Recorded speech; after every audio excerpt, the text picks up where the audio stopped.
എല്ലാവരും ഒന്നും മിണ്ടാതിരുന്നേ. ലക്ഷ്മിക്കുട്ടിയുടെ അച്ഛൻ മരിച്ച വിവരം എല്ലാവരും അറിഞ്ഞു കാണുമല്ലോ. അപ്പോൾ നമുക്ക് എഴുന്നേറ്റ് നിന്ന് ലക്ഷ്മിക്കുട്ടിയുടെ അച്ഛന് വേണ്ടി ഒരു നിമിഷം പ്രാർത്ഥിക്കാം.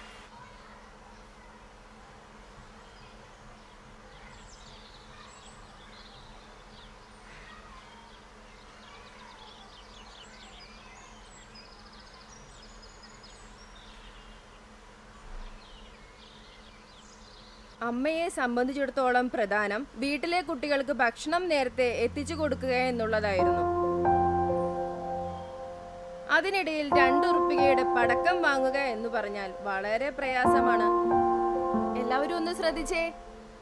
ഒരു പക്ഷേ ഈ പ്രയാസങ്ങളുടെ ഇടയിൽ എപ്പോഴെങ്കിലും അമ്മയെ ഓർത്തിരിക്കാം, ഇതൊന്നും എന്റെ കുട്ടികൾ അറിയണ്ട എന്ന്.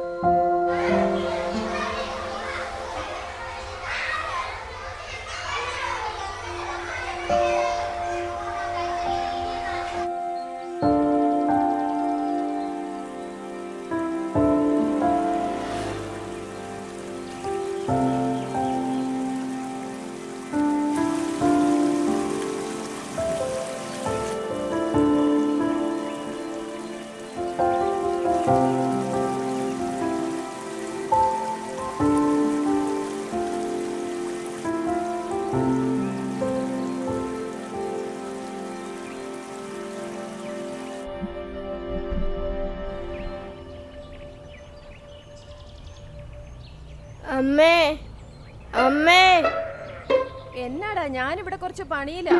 ഒന്നിങ്ങ് വന്നേ പ്ലീസ്. എന്നടാ ചെറുക്ക? അമ്മേ, നമ്മൾ മരിക്കുമ്പോൾ എന്നോട്ടാ പോകുന്നത്? നല്ലതുപോലെ ജീവിച്ചാ സ്വർഗത്തിൽ പോവാം. എവിടുന്നാണോ നമ്മൾ ഇങ്ങോട്ട് വന്ന്? അല്ല, അതിപ്പോ എന്നെ ഇങ്ങനെ ചോദിക്കാൻ?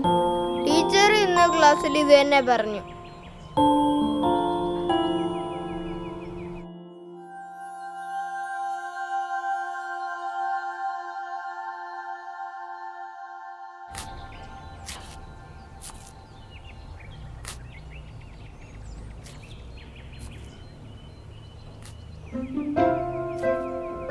ആ, പോയി കുളിക്കടാ, സമയം ഒരുപാടായല്ലോ. ഇന്നെന്നാടാ കളിക്കാനൊന്നും പോവാഞ്ഞേ? ഭയങ്കര ചിന്തയിലാണല്ലോ. അമ്മേ, ഈ മീനുകൾ ചാകുമ്പോൾ എന്നോട്ടാ പോകുന്നത്? അതെവിടെ പോവാൻ? അതിവിടം വിട്ട് എവിടെ പോവാൻ? നമ്മൾ സ്വർഗത്തിലേക്കല്ലേ. അപ്പോൾ ഇതോ? മീനുകൾക്ക് സ്വർഗമൊന്നുമില്ലടാ, അത് ജീവികളല്ലേ. അത് തോട്ടിലല്ലേടാ ജീവിക്കുന്നത്. കുറെ നാള് ജീവിക്കും, പിന്നെ ചത്തുപോകും. അതെങ്ങനെയാ? നീ അതിനെ ജീവിക്കാൻ സമ്മതിച്ചിട്ട് വേണ്ടേ? നിന്റെ തോട്ടിൽ മീൻപിടുത്തം നിർത്തിയാൽ തന്നെ അതെല്ലാം രക്ഷപ്പെടും. അതെനിക്ക് മീനുകളെ ഇഷ്ടമായിട്ടല്ലേ. എന്നിട്ടത് എത്ര നാൾ ജീവിക്കും? കൂടിപ്പോയ ഒരാഴ്ച. എന്നിട്ട് ചത്തുപോയതിനെ ഞാൻ തന്നെ എടുത്ത് വൃത്തിയാക്കണം. ഇവിടത്തേക്കാൾ ഹാപ്പി അവിടെ ആയിരിക്കും അല്ലേ?